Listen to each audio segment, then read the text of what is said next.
a Netflix simplesmente me surpreendeu em dois aspectos. Uma porque ela me mostrou um filme, sugeriu um filme bom, com um ator muito bom, e além disso era um filme lançamento. E eu fiquei tipo, gente, mas já tô assistindo um filme que saiu hoje mesmo? Pois é. Então vamos lá, habitantes. Sejam bem-vindos a mais um podcast do Mundo do Horror. E hoje nós vamos falar sobre o filme The Last House, ou A Última Casa. E antes de vocês continuarem a ouvir o podcast, já aproveita e segue o podcast do Mundo do Horror pela plataforma onde você ouve, seja Apple, seja YouTube, seja Spotify. E também siga o Mundo do Horror Podcast lá no Instagram.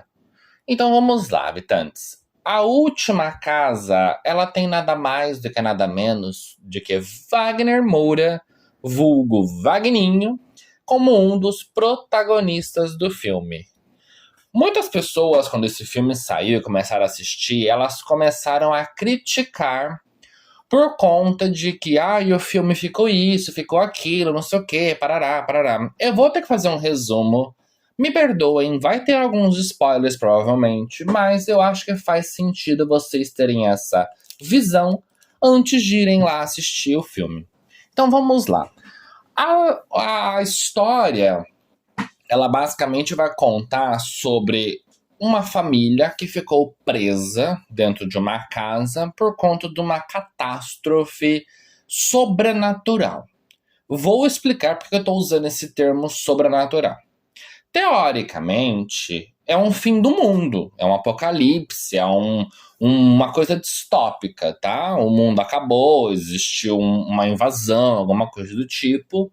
E basicamente as famílias ficaram todas presas dentro das casas e somente a família do Vagninho, que é o Jason no filme, sobrevive, basicamente. A informação que a gente tem é essa, por isso que chama A Última Casa. Só que por que eu chamei de sobrenatural? A gente vai ver que o filme começa mostrando uma grande tempestade chegando na cidade.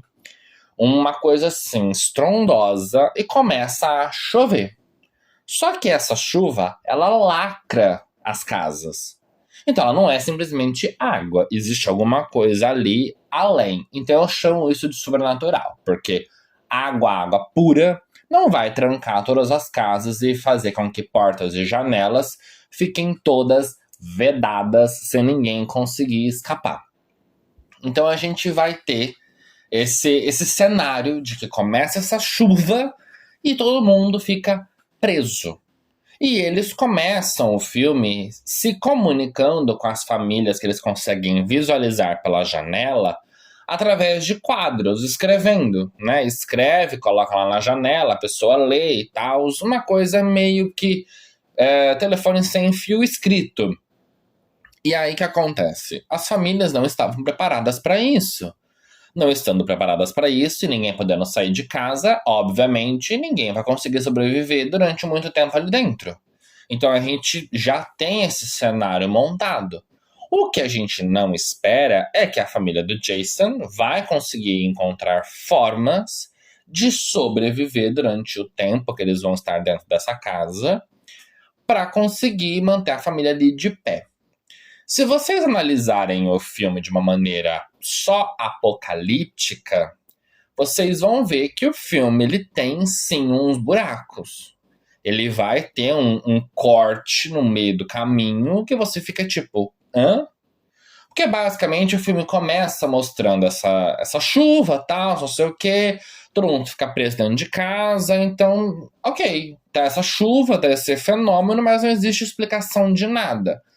A filha do Jason, a menininha lá, que eu não lembro o nome dela agora, ela começa a visualizar, né? Ela começa a enxergar um certo bicho, um certo monstro, alguma coisa do tipo, passando pela rua, mas ninguém vê exceto ela. E o que acontece? a gente não tem certeza se de fato é um espírito, é um monstro, é um alienígena, é o whatever. A gente tem simplesmente uma imagem de um ser meio enevoado que ela visualiza pela janela e basicamente quando o irmão tenta olhar ou o pai tenta olhar, ninguém enxerga. Então o filme corta ali e você vai focar totalmente para a vida deles dentro da casa. E aí o filme passa de ser um filme apocalíptico e vai focar em relações familiares. E aí vai mostrar o quanto a posição do pai fica subjetiva, porque ele esquece que ele é pai e marido, ele se torna só o protetor, que tem que arrumar comida, que tem que arrumar uma forma de proteger a casa, que tem que isso, tem que aquilo outro, e ele simplesmente se fecha. O outro lado, a esposa, que fica meio desamparada, sem saber o que fazer, porque ela tem que cuidar da alimentação das crianças dela, do marido, o marido tentando de alguma forma manter a entrada de alimentos, vamos assim dizer, e de certa forma ela também omite uma parte desse papel enquanto mulher, enquanto mãe. Ela se torna mais que uma funcionária, né, uma peça dessa engrenagem chamada casa. E entenda, eu estou falando casa e não família. Porque ali dá a impressão que o problema principal começa com isso. Não é a última família, é a última casa. Porque eles quebram uma parte disso, dessa relação familiar, se transforma somente em peças de uma engrenagem. As duas crianças começam o filme muito crianças. E elas vão se desenvolvendo dentro dessa casa fechada. Então a gente tem um outro ponto aqui que é como que é o desenvolvimento de uma criança, né, de duas crianças, literalmente isoladas, sem escola, sem contato social, sem muitas interações de brincadeiras e diversões e afins. Eles não têm muito o que fazer, porque eles estão dentro de uma casa. Uma casa limitada a ter o que eles já tinham ali. Até um certo momento ainda tem eletricidade. Depois desse tempo, a eletricidade também acaba. Então, muitas das coisas começa a entrar num processo de, ok, como que essas crianças vão conseguir lidar com essa vida neste ambiente totalmente inóspito? Ai, mas é a casa deles. Tá, mas não tem energia. A água que tem é uma água que eles estão armazenando e tudo mais e conseguindo coletar de uma outra forma. O alimento que tem ali já é um alimento que não era o que eles estavam acostumados a comer, eles vão tendo que se adaptar às questões alimentares. Eles não conseguem interagir com ninguém, então não vão estudar, não tem nada. Ou seja, eles simplesmente pararam naquela idade da infância e passaram por um processo de amadurecimento, vamos dizer, mental, mas não com influências externas, em sim uma coisa de envelhecer tempo, porque não teve interação. Mas aí o amadurecimento deles ali é porque, olha, tem que se preocupar com comida, tem que se preocupar com a água, com o espaço, com a higiene, organização, as atividades da casa, uma coisa meio que é o envelhecimento, mas não o amadurecimento num todo. E o filme avança durante uns anos, e aí é um ponto que eu achei que o filme pecou. O filme, ele não mostra muito como que foi esse processo de transição. Ele mostra a narração desse tempo, as imagens vão rodando, e de repente já tá um certo tempo no futuro. Já dá tipo um salto. E a gente não tem os detalhes. E fica um pouco subjetivo demais. E aí eu achei que nesse ponto o filme peca. E aí, a partir do momento X, eles vão começar a enfrentar outros tipos de desafios. E aí volta a história na questão apocalíptica. Porque já não tem água, já não tem energia, já não tem gás, já não tem muitas coisas. Eles estão num mundo totalmente analógico, sem acesso ao básico. Então, já voltemos agora na parte do que é o pós-apocalíptico, eles tentam de se reinventar nessa nova estrutura de família, de comunidade. E aí, por que eu achei o filme interessante? O filme é interessante porque você vê, sim, o desenvolvimento dos personagens, você vê essa questão do mundo pós-apocalíptico, da nova construção ali da casa, você vê esses diversos tipos de interações. Só que o que eu acho que ficou meio que perdido é, de fato, essa transição que faltou, esses detalhes de algumas coisas que ficaram ali meio que, ok, era meio óbvio e ninguém prestou atenção.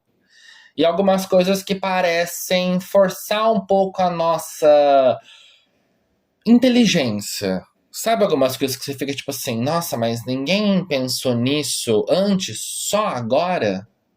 Tipo, mas espera, se eles conseguem fazer tal coisa, por que eles não tentam isso? A gente entende que algumas coisas é meio que de propósito por conta do que vai acontecer no final do filme. Mas sabe quando parece que faltou alguém ali pôr um pouquinho mais de audácia nas coisas e ficou uma coisa muito morna? E aí o filme ele vai ganhando movimento depois quando começa a acontecer problemas ali, porque pronto, já está um certo tempo dentro daquela casa, não tem remédio, não tem isso, aquilo outro, então começa a surgir problemas. A partir do momento que surgem esses problemas, eles vão ter que tentar achar uma solução. E aí nisso vai surgindo outros problemas, outras situações, até que de fato eles vão conseguir finalizar o percurso do filme e vai conseguir desvendar o mistério. Coisas que eu achei que ficou sem explicação. Lembra que eu falei pra vocês da imagem desse vulto que anda no mundo do lado de fora da casa?